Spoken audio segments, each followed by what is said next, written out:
La démarche pédagogique dans l'entreprise sociale apprenante, je crois que c'est d'abord la conviction que chacun en effet peut progresser, peut apprendre et peut se donner les moyens de s'émanciper et de faire ses propres choix. Je crois qu'on est vraiment au cœur d'un projet d'éducation populaire qu'on met au cœur de l'entreprise et de son organisation. L'objectif, c'est de rendre chacune de nos situations de travail, quel que soit le support d'activité, apprenant. On a un public qui à la base est plutôt très éloigné de l'emploi et à nous de trouver les moyens de les rapprocher, qu'ils soient de nouveau employables, quoi. Donc on a un grand rôle de formation. Nous collectons et nous recyclons des déchets qui jusqu'à présent étaient voués à l'enfouissement dans le département. Pour faire ce travail, j'ai besoin d'être précise et d'évacuer assez rapidement les sacs. Ça m'apporte l'organisation, le tri. La formation, c'est vraiment le cœur de l'entreprise et mon rôle est très important d'arriver à trouver les formations adéquates pour chaque salarié selon leurs souhaits professionnels.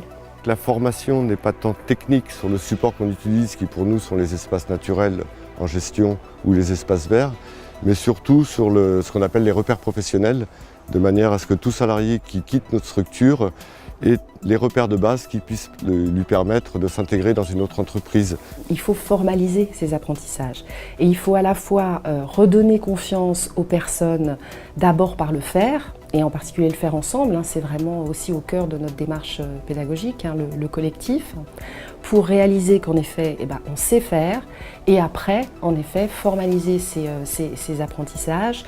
Ça passe par l'évaluation, le parcours de formation, jusqu'à la certification. L'association Pain et Partage accueille du coup des personnes qui ne sont pas forcément compétentes dans le milieu de la boulangerie, qui n'ont pas forcément vocation de devenir boulanger par la suite, mais en tout cas, on va pouvoir leur inculquer des savoirs de base, et un savoir-être et aussi un savoir-faire qui va pouvoir leur permettre de rebondir par la suite sur un autre emploi ou de continuer dans la boulangerie si ça l'intéresse. Le CQP, c'est une démarche que nous avons commencée cette année, en octobre 2017, qui permet aux salariés de valoriser davantage leur parcours au chantier à Pain et Partage et de formaliser davantage la formation qu'ils reçoivent durant leur contrat de travail. C'est des temps de formation en situation de production, des temps de formation théorique et aussi des temps de formation avec des partenaires, notamment sur l'hygiène, la sécurité et l'informatique. Alors au niveau des formations que j'ai suivies ici, j'ai eu une formation de secouriste, donc de premier secours. J'ai eu une formation basique sur l'informatique aussi pour remettre un peu à niveau.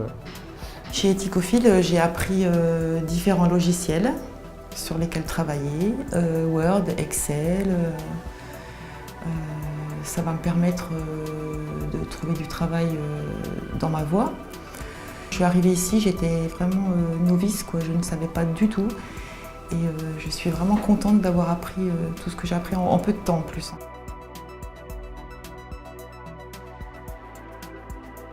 Je n'avais jamais pratiqué le métier de téléconseillère. Je l'ai découvert ici, chez Ethicofil.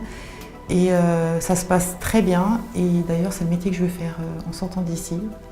C'est la première fois que je découvre un métier qui me plaît. Et je suis ravie parce que voilà, j'ai trouvé ma voie en fait. Donc le taux de sortie, on approche les 60% de taux de sortie positif, que ce soit en formation qualifiante ou en sortie emploi. La suite après AMS, je la vois plutôt bien. Parce qu'on est suivi, on est encadré dans la recherche d'un travail par la suite. Donc que ce soit une formation ou un emploi directement, on est suivi, et en fonction de ce qu'on veut, et de ce qu'on a besoin aussi.